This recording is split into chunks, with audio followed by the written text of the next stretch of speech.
Daniel Riolo, bonjour. Merci d'être venu. Alors vous êtes journaliste et chroniqueur sportif. Vous n'avez pas commencé votre carrière de journaliste en traitant des questions de sport, mais plutôt du cinéma sur la chaîne M6 pendant quelques années. Vous avez grandi dans une famille où on aime le foot, une famille qui vous a transmis cette passion et vous en avez fait votre métier en devenant en 99 journaliste sportif sur la chaîne Infosport. Sur le ciné, 5 mois, hein, pas des années. 5 mois Ouais. Mais t'as vu, tu sais, Wikipédia, faut se méfier. Ouais. En fait, tu sais quand est-ce que tu te méfies de Wikipédia?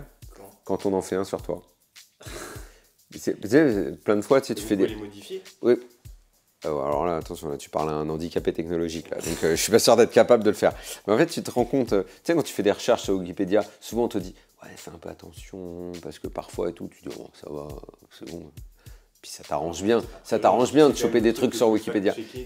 Et puis après, quand on en fait un sur toi, tu regardes, tu dis, ah ouais, effectivement, il vaut peut-être mieux vérifier, même quand on fait des recherches sur Wikipédia, parce que comme il y a au moins 4-5 énormes conneries sur toi, ça veut dire qu'il doit y en avoir également un peu sur tout le monde. Après, il faut que ça change, mais comme tout le monde peut un peu changer, je n'ai jamais réellement compris exactement le fonctionnement de ce truc-là. Les gens qui lisent sont censés faire des modifications. Mais moi, je peux changer pour moi-même. Ouais. Mais il me semble qu'une fois, j'avais changé un truc. Il me semble que maintenant que tu le dis, il y a quelques années, j'avais modifié quelque chose.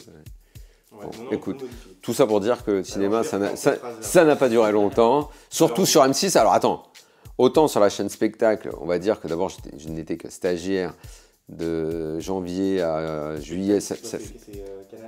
Canal 7, ouais. C'était 6 mois. Mais alors M6, regarde bien la culbute historique qu'on va faire. Tu as dit de quelques années. En fait, c'est 2 semaines. On reprend pas, continue à partir de là. Ouais, enchaîne direct. Donc vous avez grandi dans une famille où on aime le foot. Ça, c'est vrai. Enfin, d'une famille, ma maman, le foot, elle n'a rien à cirer. Mon papa, oui. D'accord. Donc en famille, on vous a transmis cette passion et vous en avez fait votre métier en devenant en 99 journaliste sportif Infosport. Oui, c'est ça. Vous entrez ensuite au service des sports de Radio France et puis vous avez été missionné par RMC Sport FM. Sport FM, c'est le début. Tout s'est joué là-bas. Sport FM, c'était extraordinaire. Tu sais qu'aujourd'hui, dans les médias, franchement, il faudrait regarder de près, mais il y a énormément de types qui sont passés par Sport à la fin des années 90, début des années 2000. C'était une sorte d'école, d'école hors école, quoi.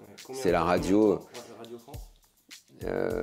Ce Sport FM, j'ai dû y arriver en décembre 99 et je suis resté 2 ans. Mais il y a plein, ne serait-ce que chez nous, Gilbert est passé par là, Pierre Dorian qui fait le Moscato Show est passé par là. Plein, on est plein à être passé par cette radio. C'était absolument incroyable. C'était une radio qui était financée par le Conseil Général du 92. Et tant mieux d'ailleurs que ce soit financé comme ça, parce que je ne sais pas s'il y avait assez de pubs pour que ça marche. Mais avec le budget qu'on avait, on était partout. Mais sur tous les terrains, on s'est tous formés sur le terrain, en les matchs. Moi, j'ai fait le tour du monde pour le tennis grâce à ça, avec 3 bouts de ficelle, quoi. On partageait des pioles d'hôtel, mais peu importe, on était sur le terrain. C'était absolument génial. C'est une époque, mais folle. C'est à cette époque-là que vous faisiez les matchs de Ligue 2? Non, les matchs de Ligue 2, j'ai fait ça plus tard. C'était pour ma chaîne sport. C'était entre 2007 et 2010. J'ai suivi... Non, j'avais déjà pas mal d'expérience quand j'ai fait la Ligue 2. Sport c'est au tout début, quoi. Ça va nous faire une introduction particulière, parce que normalement, c'est une introduction que Lucas lit. Non, mais c'est pas grave, J'ai fait l'intro pour lui. Voilà, donc je vais la faire un peu plus rapidement. Donc ensuite, RMC Sport. Après l'after-foot, vous êtes la figure emblématique d'after-foot. Vous êtes connu pour être une grande gueule sur le plateau des grandes gueules et sur les autres plateaux, et pour apporter des informations exclusives. Ouais, au départ, c'est pas forcément... nous, on était avec Gilbert, l'idée, c'est... on parle dans les après-matchs, on donne notre point de vue sur le match. Après, quand on est passé en quotidienne, on a élargi à tous les sujets, à tout ce qui touchait au foot. Mais on n'avait pas une vocation à avoir des informations. C'est au fil des années, en fait, les gens se sont mis à nous parler. Tu sais, plus tu deviens connu, plus tu as une émission qui marche.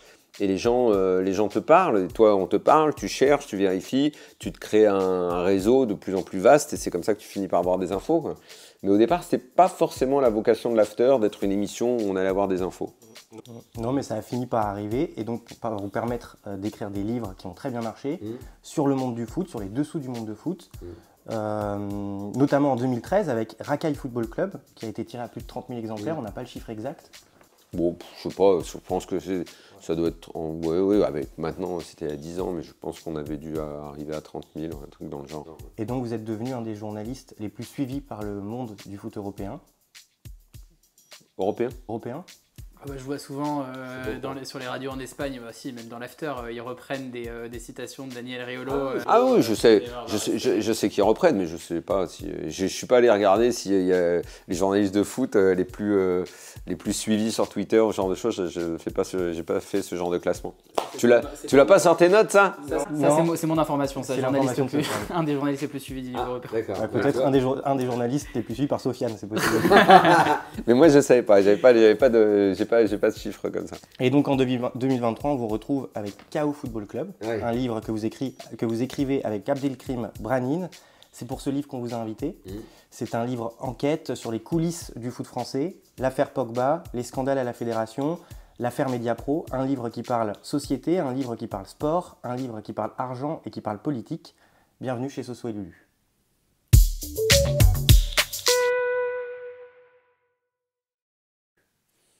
Ah, c'était l'intro, ça? C'était l'intro. Ouais. Elle a été un petit peu découplée, mais ça marche très bien aussi.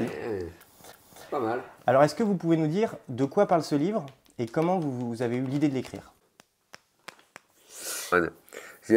Au départ, le sujet devait être plus restreint parce que, en fait, ça faisait des années, enfin, peut-être pas des années, mais pas mal de temps qu'on me disait, ouais, il faut regarder dans les entourages des joueurs, les choses sont en train de changer, il y a des affaires de plus en plus, comment dire, pas louches, mais tordues qui se passent, tout ça. Et moi, je savais, je voyais, il y a de plus en plus de joueurs qui parlaient de raquettes, d'agents qui ne sont pas des vrais agents, en gros, de l'image un peu du gros gâteau que tout le monde a envie de croquer, quoi. Donc, c'était vraiment plus entourage. J'arrêtais pas d'entendre parler de l'affaire Kanté, tu vois, de cette pression qui avait été mise autour de sa famille, du fait qu'il ne pouvait pas revenir en France. On avait parlé pour Matuidi. Et je disais, mais tiens, mais si c'est comme ça pour des joueurs pros de ce niveau-là, peut-être même qu'au niveau en dessous, pour des joueurs moins connus, tout ce qui est, la faune qui rôde autour des joueurs, là, avec tous ces gens qui veulent gratter quelque chose, je suis sûr qu'il y a un sujet, tout ça.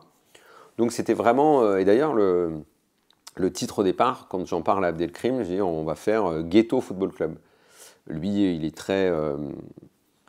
il connaît plein de gens en banlieue, dans les mairies, dans les associations. Il est très sur le terrain. Et effectivement, il avait les mêmes retours. Il connaissait tout cet univers. Et on s'était dit Ghetto Football Club, entourage autour des choix. Et en fait, au bout d'un moment, assez vite, on s'est dit, ouais, mais attends, on va faire Ghetto Football Club. En gros, ça va être pour dire ouais, les mecs qui viennent de banlieue, c'est chaud, machin. Enfin, regarde ce qui se passe à la Fédé, quoi. Tu vois, on va nous dire encore, tu tapes sur les mêmes. Regarde Le Gret, il n'est pas dans un ghetto, lui, mais c'est pire. Regarde ce que font un tel ou un tel ou un tel les dirigeants. Et je dis, ouais, c'est vrai, faut peut-être qu'on élargisse complètement le truc et qu'on traite un petit peu de toutes les affaires. Et c'est ce qu'on a fait. Et en plus... il se trouve que l'été où on a mis en route le truc, il y a eu l'affaire Pogba, il y a eu... alors, Pogba, Amraoui Diallo, ça fait vraiment, c'était vraiment dans l'esprit Ghetto Football Club, les amis d'enfance, les mauvais garçons, les relations dont tu n'arrives pas à te séparer. Après, arrivent toutes les affaires à la Fédé, l'audit. Nous, ça faisait pas mal de temps qu'on bossait quand même dans l'affaire, on en parlait beaucoup de Le Gret et de la façon dont il travaillait. Moi, Le Gret, j'avais un projet de bouquin... en 2016-2017, un truc comme ça, déjà sur lui, je l'avais mis de côté parce que c'était long, c'était pénible. Et moi, je souffre toujours quand j'écris les bouquins. Des fois, je commence des projets, je les abandonne. Et je me suis dit, tiens, si je rassemblais un petit peu tout ça, tous les gens qui voulaient me parler de Le Gret à une certaine époque, je vais les recontacter, on va refaire. Et on s'est dit, on a élargi et on a trouvé ce titre-là qui a été modifié. Je te dis, ça faisait déjà 2 mois qu'on bossait dessus. Quand on a complètement élargi, on s'est dit on va parler également de CVC, parce qu'il y avait CVC qui arrivait dans le football français. Qu'est-ce que ça voulait dire? Qu'est-ce que ça représentait? Ça, donc la Ligue, la Fédé, donc d'un coup, c'était, je trouve, mieux d'ailleurs, et plus intéressant de traiter toutes les affaires liées au football français, et pas uniquement des types qui rôdent autour des joueurs de foot et qui veulent croquer le gâteau, quoi. Alors on va essayer d'aborder un petit peu tous ces sujets dans cette émission. Et pour commencer, un sujet d'ailleurs que vous évoquez largement dans l'after-foot, c'est l'évolution de la place de l'argent dans le foot de la moitié du XXe siècle à aujourd'hui. Finalement, l'essor du foot business, c'est assez récent. Au milieu du XXe siècle, on est encore très loin des salaires à plusieurs dizaines de millions d'euros. Qu'est-ce qui change à la fin des années 90 au début des années 2000? Oui, de toute façon, l'argent dans le foot, à aucun moment, ça n'a pas été un sujet majeur. Dès la création, quand les ouvriers de l'usine veulent se professionnaliser, c'est pour toucher plus d'argent qu'ils touchent à l'usine. Ils sont en opposition avec les aristos qui ont créé le jeu et qui, eux, veulent surtout pas du professionnalisme parce qu'ils se disent que l'argent va tout bouffer. Et on a les premiers transferts et le gars qui se vend, même si c'était une petite somme pour l'époque, mais en tout cas ça les sortait de l'usine et il dit si je passe de tel club à tel club, je vais gagner plus d'argent. Donc ça a commencé très très vite. L'explosion récente, elle a été d'abord dans un premier temps parce qu'il y a eu plus de foot à la télé. Les droits télé ont fait augmenter... On fait augmenter les budgets, les masses salariales, plus de gens dans les stades, plus de gens devant la télé, plus de gens qui achètent des produits dérivés. Donc un gros développement du marketing. En fait, l'essor du football, la place que ça a pris dans la société, dans le spectacle, a fait qu'il y a eu plus d'argent, jusqu'à arriver parfois à une forme de trop-plein parce qu'on a dépensé ce qu'on n'avait pas. C'est un peu une situation qu'on risque de vivre, qu'on a vécu une première fois avec Mediapro et qu'on pourrait encore revivre si on ne fait pas attention parce que on pense qu'on va ramasser, qu'on va vendre nos droits à une certaine somme. Quand on voit les difficultés que rencontre Amazon, peut-être qu'on ne les vendra pas aussi cher. Donc il s'agit de ne pas dépenser l'argent qu'on n'a pas. Et il y a beaucoup de clubs qui sont tentés de faire ça. Parce que vous dites que la plupart des clubs ne gagnent pas d'argent en plus. En fait, il y a une forme de spirale. Je parlais pas plus tard qu'avant-hier avec un président d'un club de Ligue 1, on va dire un club moyen. Et il me disait, nous on est dans les clous. Nous on est dans les clous, on n'est jamais en déficit, on paye les joueurs comme il faut. Comme il faut dans le sens où on n'exagère pas. Mais qu'est-ce que je fais? Je lui dis, comment ça, qu'est-ce que tu fais? Il dit, il y a ceux qui vont prendre des risques, qui vont rajouter 10 ou 20 millions en achat de joueurs, parce qu'ils veulent viser la Coupe d'Europe. S'ils n'y arrivent pas, c'est une catastrophe. Et il y a ceux qui sont trop petits et vont jouer sans arrêt, maintien, relégation, qui vont jouer dans le bas toute la saison avec le couteau ici. Et il y a nous, on est au milieu. Qu'est-ce qu'on fait? Nous, on est le mec qui gère bien. Il n'y a pas de problème pour nous et tout, mais est-ce que c'est une vie d'être entre 8 et 15 tout le temps? Qu'est-ce que tu proposes? Qu'est-ce que tu vends? On a un stade où les gens viennent nous voir, on excite les foules et tout, mais au bout d'un moment, si tu ne vends pas un truc, un peu de rêve supplémentaire. Donc, en fait, la plupart des présidents sont tentés d'en rajouter un petit peu, de dire, tiens, si on faisait la bonne dépense, maintenant qu'on est stable depuis quelques années, pour aller en Coupe d'Europe, pour vendre du rêve, pour faire un truc. Ça, c'est beaucoup de présidents qui sont confrontés à ça, parce qu'il y a un engouement populaire, parce que les gens viennent, parce que quand tu as un stade quand tu es président d'un club de foot, tu as tes loges où tu as tous les entrepreneurs locaux qui viennent, et une forme d'émulation, tu es un peu la vedette de la ville. Et là, en l'occurrence, ce président-là, on avait l'impression qu'il disait, je suis un peu daron, quoi, je suis un peu pépère, quoi. Je veux pas prendre de risques pour pas causer d'éventuels soucis à mon club. Mais en même temps, là, et je lui dis, en fait, c'est vrai, pour les clubs comme vous, à part prendre un entraîneur qui va envoyer du jeu, qui va faire kiffer les supporters pour offrir un peu de plaisir, c'est vrai que, en fait, pour moi, c'est la seule issue pour toi, enfin, c'est la seule solution. Il me dit, ouais, et après, il faut bien choisir, parce que si le mec, il arrive avec, genre, c'est carnaval, et puis les 10 premiers matchs où on a 6 défaites, on va se retrouver dans le cul du classement. et on va tous se mettre à flipper, il va falloir qu'on change d'entraîneur. Il dit en fait voilà. Chaque président, tu vois, a un peu son objectif, qu'est-ce qu'il doit faire et qu'est-ce qu'il propose aux gens qui viennent. Quelle est la nature du spectacle que tu vas proposer, les promesses. C'est là que tu vois, c'est pas facile de gérer le club de foot, quoi, tu vois. Où est-ce que tu te positionnes, quel est ton storytelling, comment tu vends ça. Alors, je me suis un peu éloigné de ta question sur l'argent, mais en fait, dans le foot, c'est ça, c'est qu'est-ce que tu promets et en fait, tu t'aperçois que beaucoup de présidents, regarde, Textor, il prend Lyon, qu'est-ce qu'il fait? Première conférence de presse où il arrive. On a de très grandes ambitions, on va investir massivement. Bah, toi, tu es lyonnais en face. Tu es content. Tu te dis, bah, génial, il va dépenser de l'argent, il va nous ramener des joueurs, on va jouer les premiers rôles. S'il se trompe dans le recrutement, il va se mettre dans la merde et il va mettre le club dans la merde. C'est pas simple. Là où c'est pas une gestion d'entreprise classique. Exactement. Exactement, parce que ton investissement, tu n'es pas totalement sûr de sa rentabilité. Ouais. Parce que tu as l'aléa sportif, tu as la concurrence de l'autre. Ça, c'est comme une entreprise normale, la concurrence. Mais est-ce que tu as choisi le bon joueur? Est-ce qu'on ne t'a pas vendu une banane? Est-ce que tu n'as pas un directeur sportif qui a essayé de croquer un petit peu là-dessus? Est-ce que ton joueur, comment il est ton joueur? Il est entouré par qui ton joueur? Est-ce que son père, est-ce que son cousin qui lui sert d'agent, c'est pas un gars qui va le transformer en petite starlette? T'imagines toutes les données qu'il y a à gérer dans un club de foot? C'est compliqué, c'est pas juste un budget à boucler à la fin de l'exercice. Hein. Il y a quand même une phrase qui m'a interpellé au tout début du livre, je vais citer. Hein. Si on analyse que le capitalisme sauvage qui régit le foot a avalé le ghetto et que le marché en profite.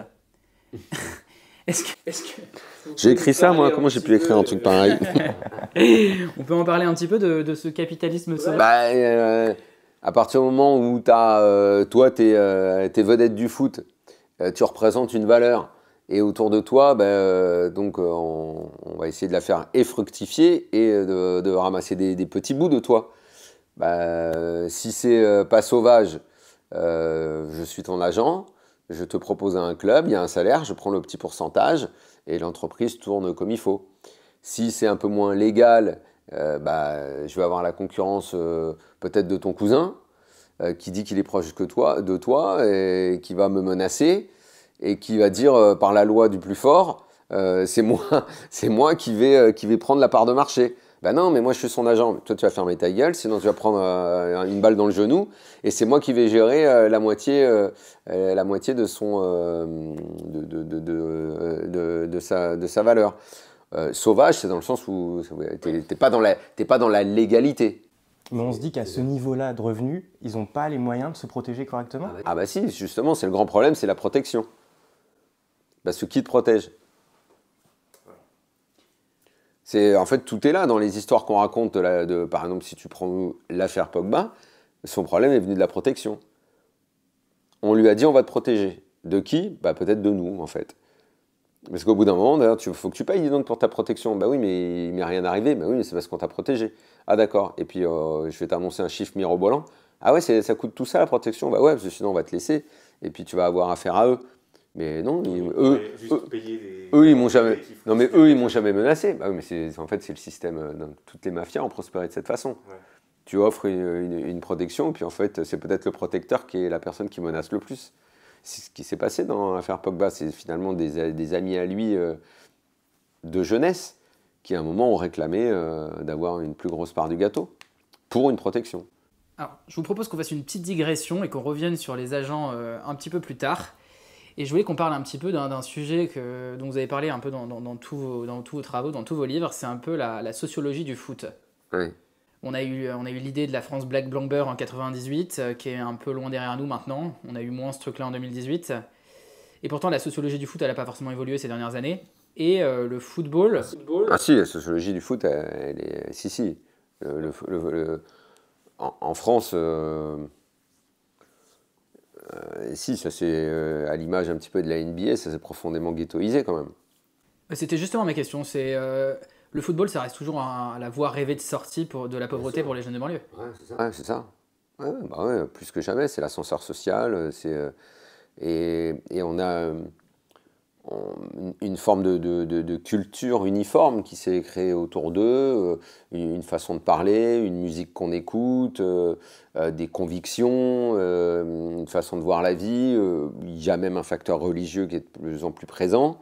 On a un joueur de foot de base en France qui est assez standardisé en tant que personne. Ils viennent du même endroit, ils ont la même culture. 80%, on va dire 75%, allez, j'ai pas le chiffre exact, mais ils viennent de région parisienne aujourd'hui. D'ailleurs, c'est même le bassin de population pratique, c'est la Silicon Valley, quoi. Même pour le football en Europe. Hein. C'était moins le cas il y a 25 ans C'était peut-être pas à ce point accentué. Là, ce qui a peut-être changé, c'est la lucidité par rapport à ça. C'est qu'aujourd'hui, tu as les mecs et beaucoup d'agents qui viennent également de banlieue te disent nous, aujourd'hui, on est complètement conscients que c'est d'ici que vont sortir les jeunes talents. Donc, il y a ceux qui veulent devenir footeux, il y a ceux qui veulent devenir agents. C'est structuré dans la pensée. Tu rencontres des gens qui disent les joueurs viennent d'ici, nous on vient de là, c'est nous qui allons s'occuper d'eux, il n'y a pas de raison que ce soit les vieux agents, les tontons qui monopolisent le marché depuis 25 ans. C'est nous qui, carrément, ils te disent on les a aidés à grandir. Quand on était gamin, on les a accompagnés pour acheter leur pompe de foot. Et ben c'est nous qui allons nous en occuper. Ce marché, il est à nous. Il y a une volonté de s'approprier ce marché où, en fait, les joueurs viennent de là, les agents veulent venir de là, les éducateurs dans les clubs viennent de là. Il y a vraiment une lucidité, une prise de conscience totale que le foot, ça se passe là et qu'il n'y a pas de raison que on ne profite pas de ce marché, nous aussi, quoi.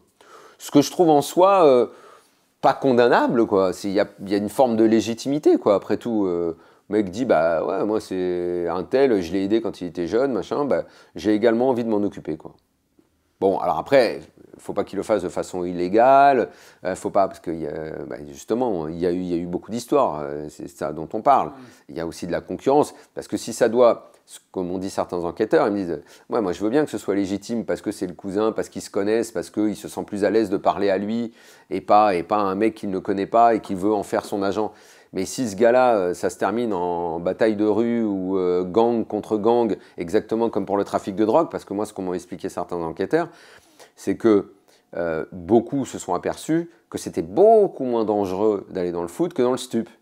Donc certains qui étaient dans le stup se sont dit, on va gérer 3-4 joueurs de foot, et ça va peut-être être beaucoup plus facile. Sauf que s'ils sont beaucoup à se dire ça, la concurrence sur le dos des joueurs, elle risque de se faire également dans le foot, où tu peux avoir des règlements de compte. Et certains enquêteurs m'ont dit, tout ça, on va finir avec des règlements de compte et on va finir avec des mecs sur le carreau.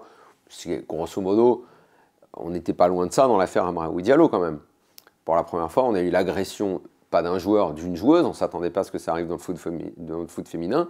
Concurrence pour un poste, clan rivaux, agression en bande organisée quand même, pour éliminer un joueur.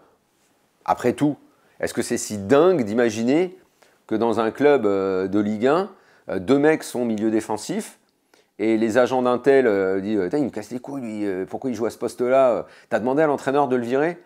Non, il ne veut pas le virer, il veut avoir une doublure. « Ouais, mais il prend sa place et tout. » Hop, tu le menaces.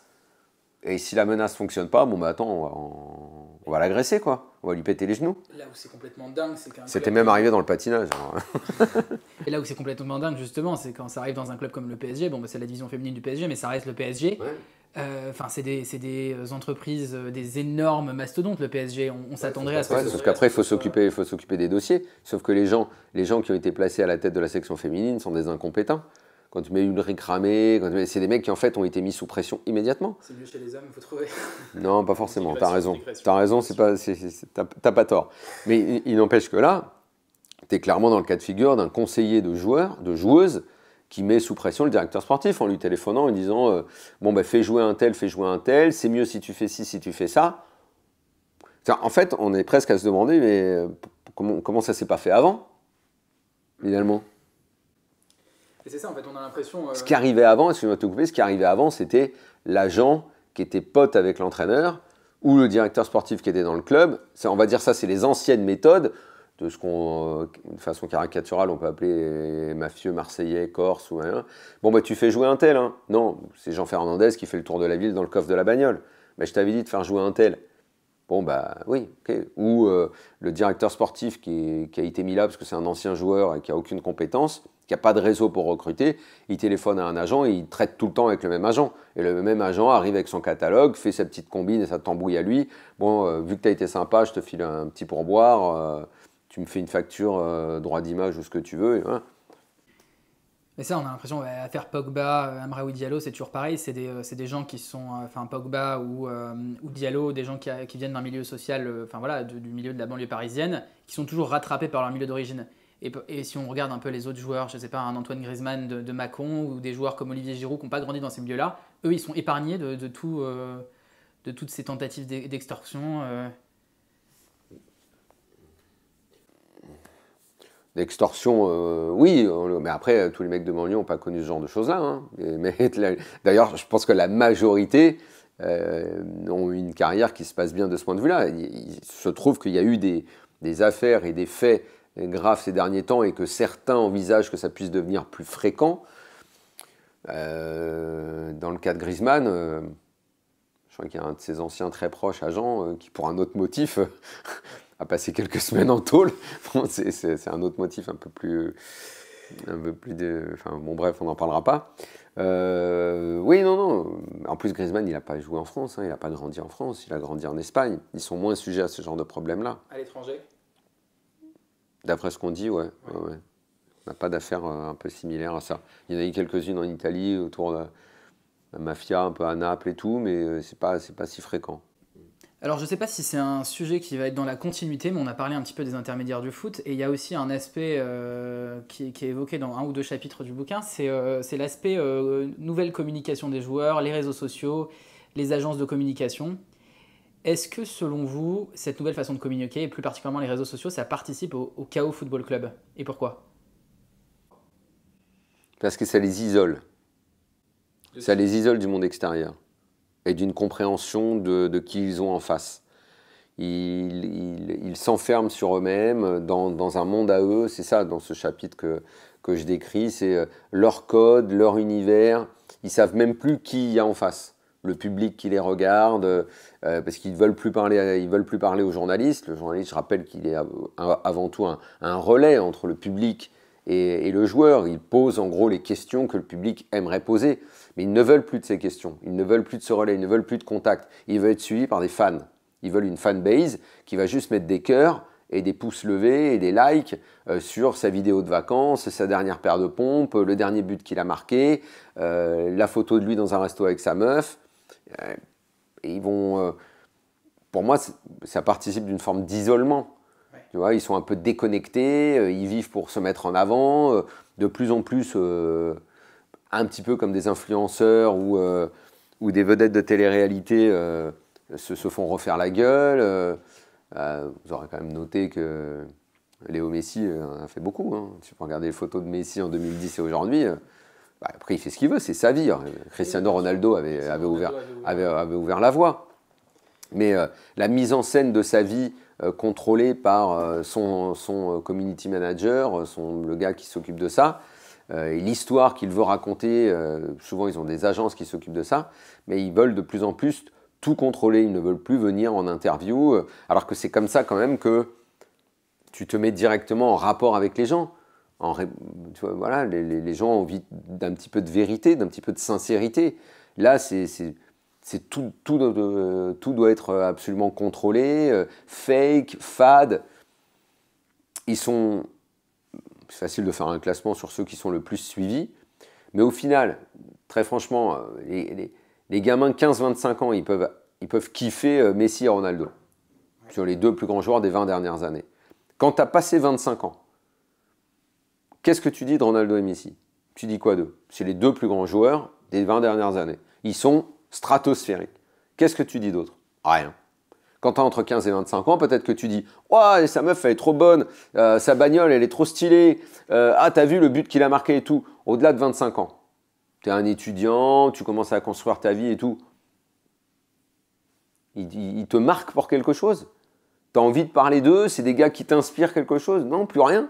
Ils t'inspirent plus rien. C'est deux joueurs de foot qui sont là, comme ça. Mais on va pas dire que dans leur vie, tu vois, il y a quelque chose à quoi tu peux t'accrocher, quoi.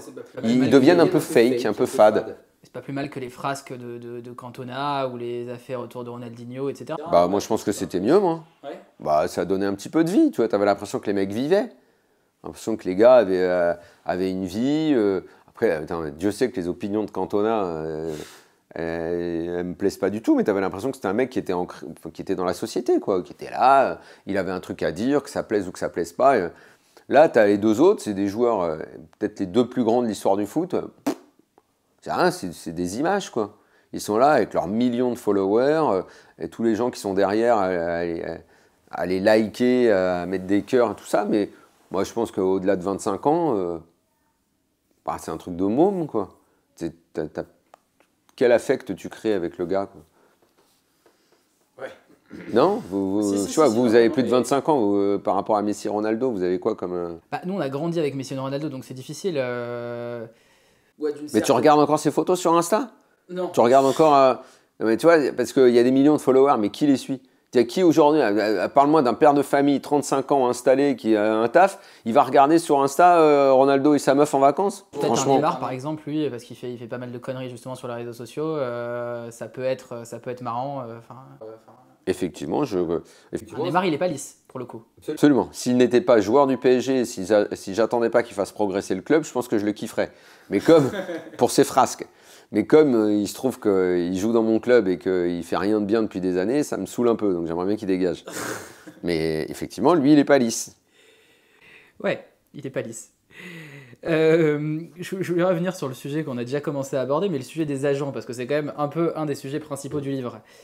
Est-ce que vous pouvez nous expliquer un petit peu, sachant que voilà, on n'est pas une émission de foot, donc nous expliquer un peu ce que c'est que le rôle des agents dans le foot, quelle est leur influence, voilà, qu'est-ce que c'est qu'un agent L'agent, c'est celui qui gère ta carrière.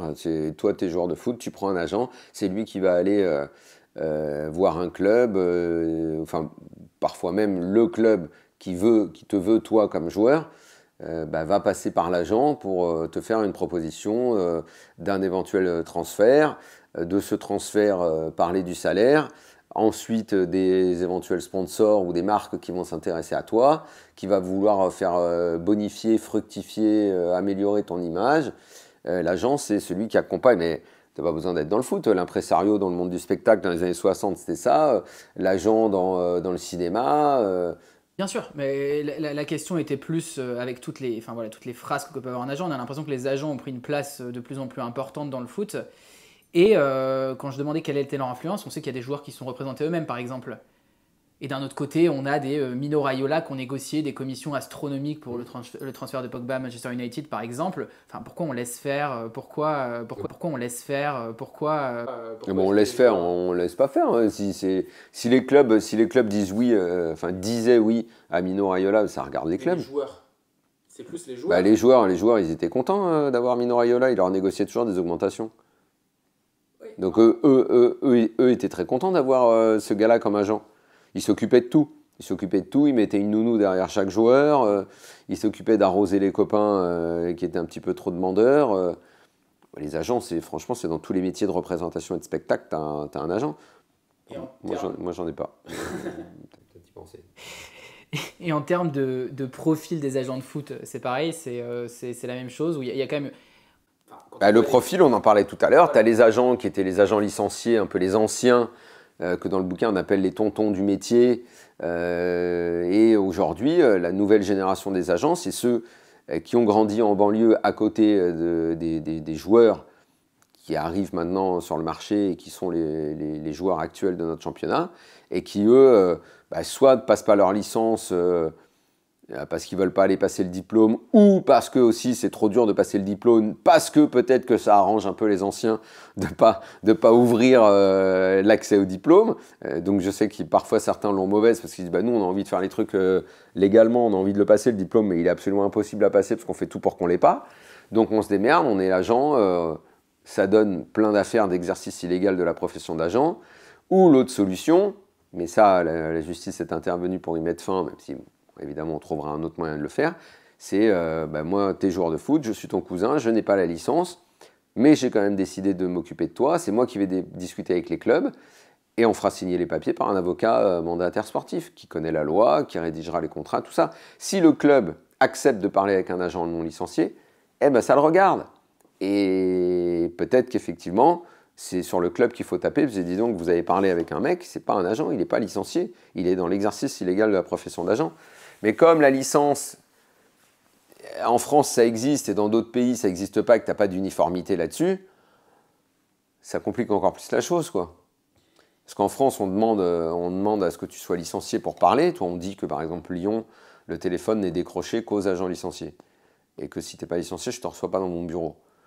Bon, mais après, si en Angleterre ou en Espagne, dans n'importe quel club, on dit aux joueurs, c'est qui ton agent? C'est machin?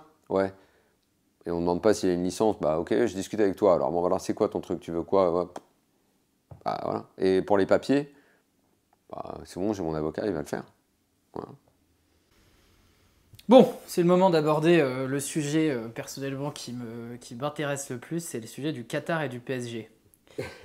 On va commencer par une question un peu plus introductive. Qu'est-ce que l'arrivée du Qatar à Paris, elle change à notre football?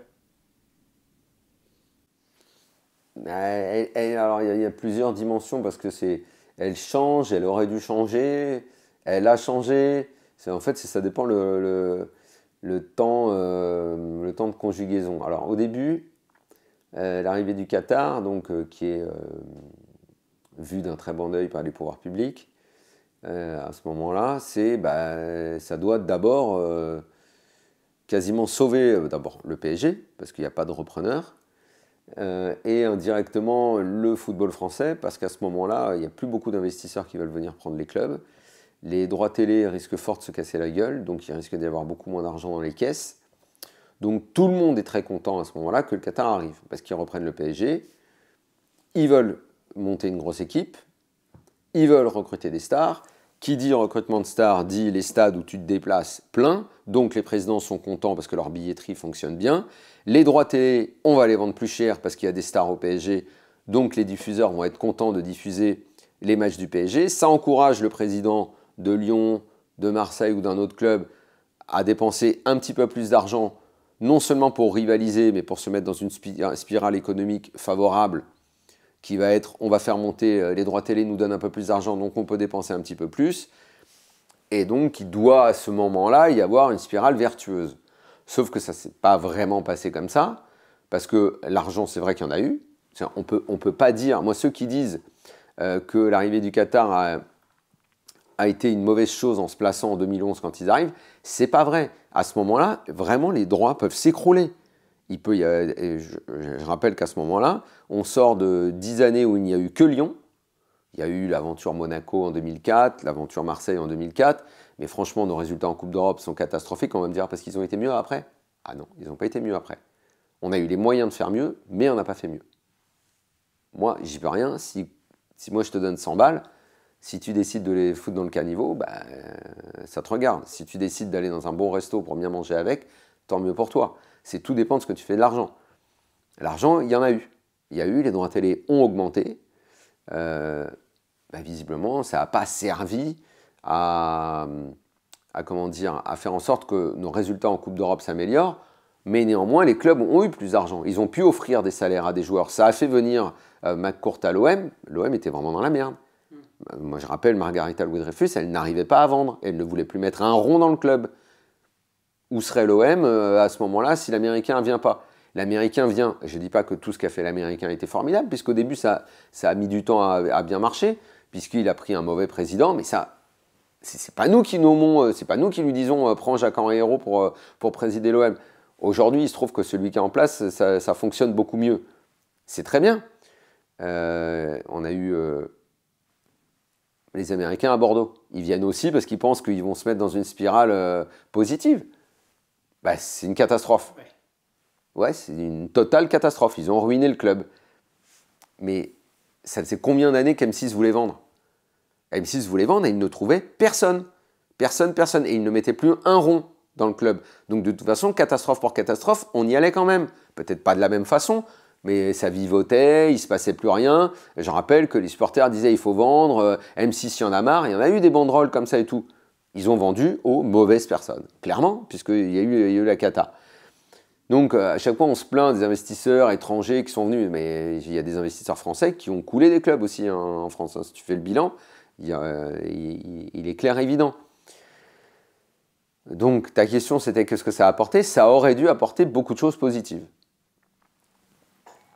On dit, ouais, ils n'ont pas acheté de joueurs français, ils ont pris beaucoup d'étrangers.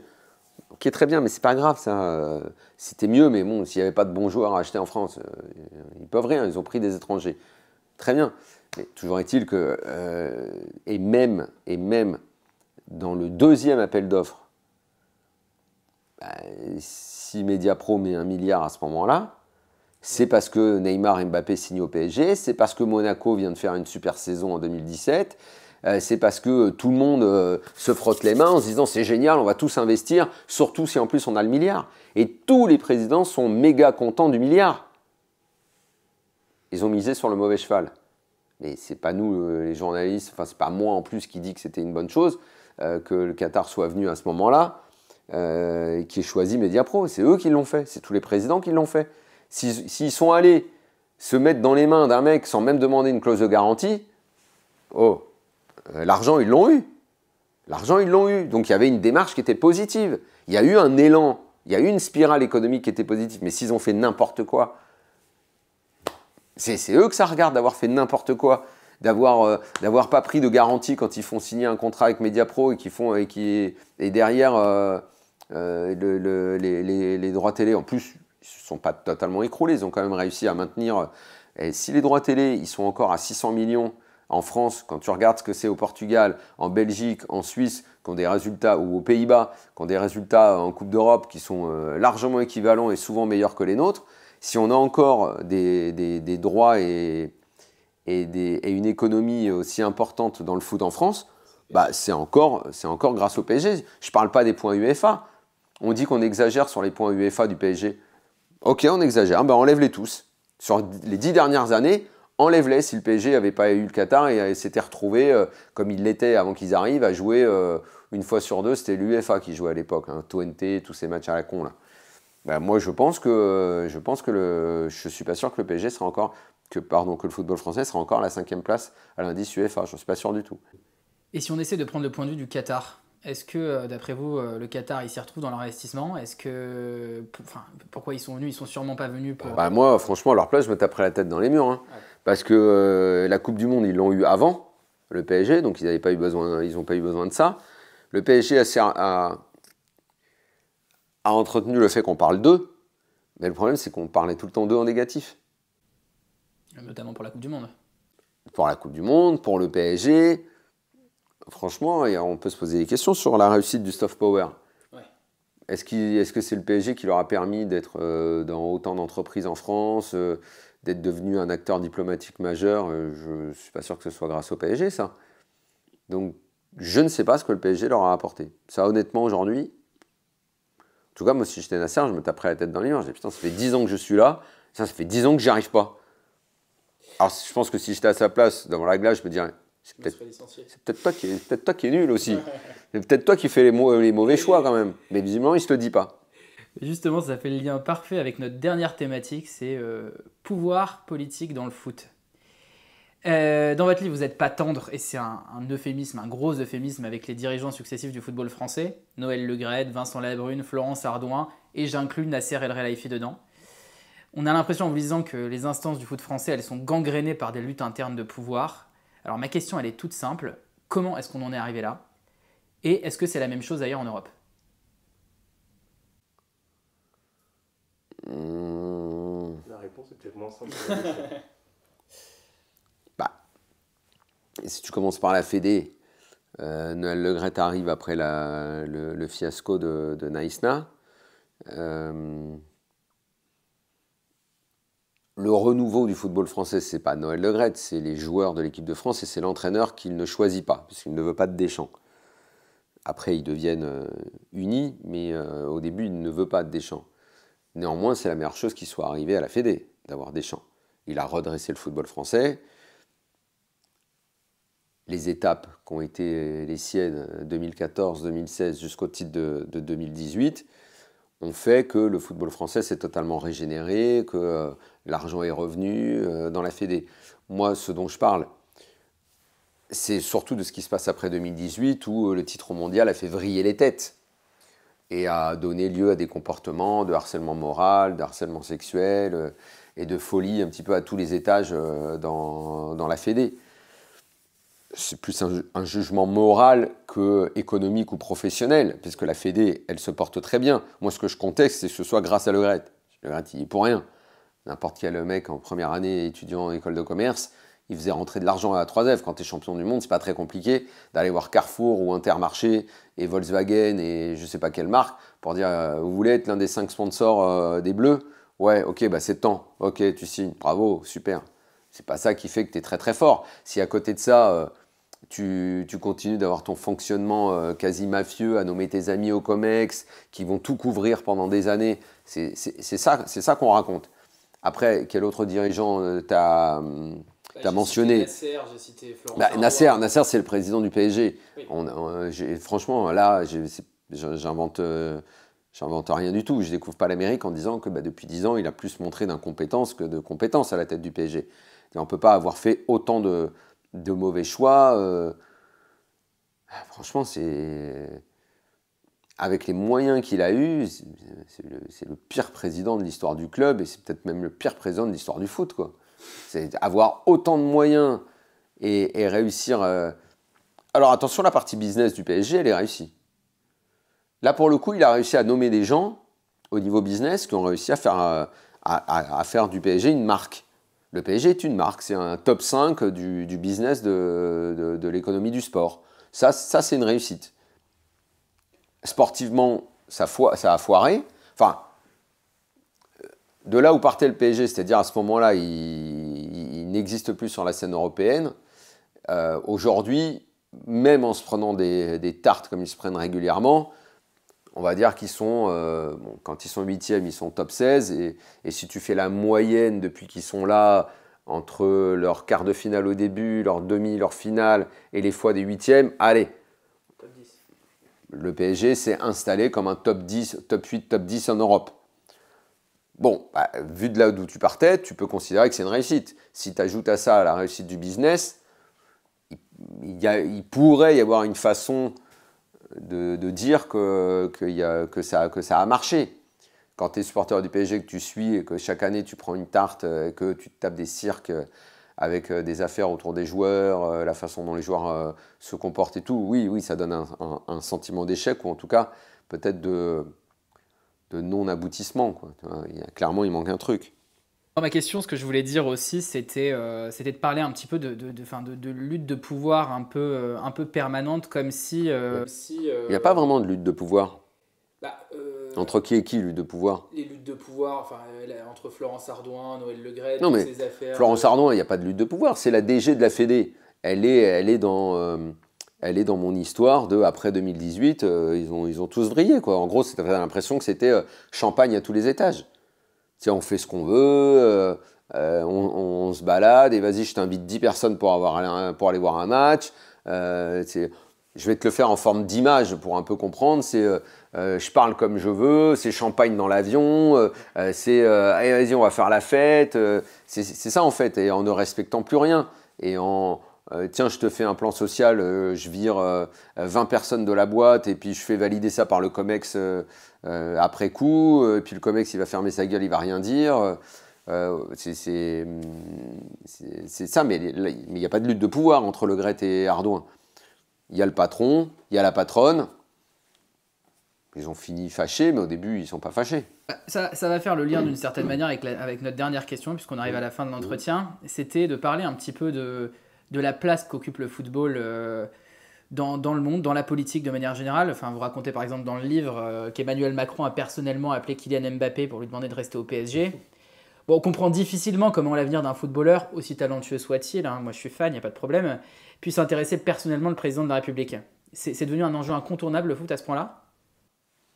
Bon, si, tu peux comprendre, hein, comme Sarko à l'époque dit au Qatar, venez au PSG parce que ça va faire du bien au football français.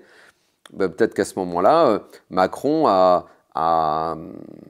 quelques mois de la Coupe du Monde, il pouvait penser que pour la France, c'était bien que Mbappé évolue sur le regard des Français avant d'aller à la Coupe du Monde et prétendre à la victoire finale, que c'est bien comme valeur économique parce que au moment de négocier des droits, c'est bien d'avoir des bons joueurs dans le championnat de France. Donc que Macron lui dise tiens, tu ne veux pas rester dans le championnat de France, c'est bien pour la vitrine, ça peut se comprendre. Après, je dis pas que c'est bien, je dis pas qu'un président doit se mêler de ça. Je dis pas que c'est le rôle d'un président de faire ça, mais qu'il le fasse, on peut comprendre pourquoi il le fait. Mais est-ce qu'il le fait pour des considérations nationales ou parce que lui-même aime le foot? Bon, ça, je sais pas si... Parce que le Qatar lui a demandé... Je suis pas sûr qu'il regarde tous les matchs du PSG ou toutes les journées de championnat et tout. Après, il est également possible, effectivement, que le Qatar lui dise si vous intervenez, c'est bien pour nous. Et que Macron, parce qu'il a plein d'autres intérêts à côté économiques avec le Qatar, c'est bien de ne pas dire non, puis ça coûte rien, un coup de fil. Denis Herlo, merci beaucoup. Alors, merci. On fait toujours signer le livre par l'invité et on va vous demander d'écrire un petit mot à notre intention et de le lire à voix haute.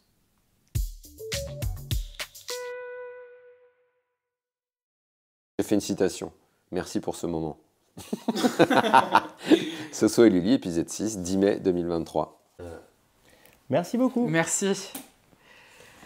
Merci.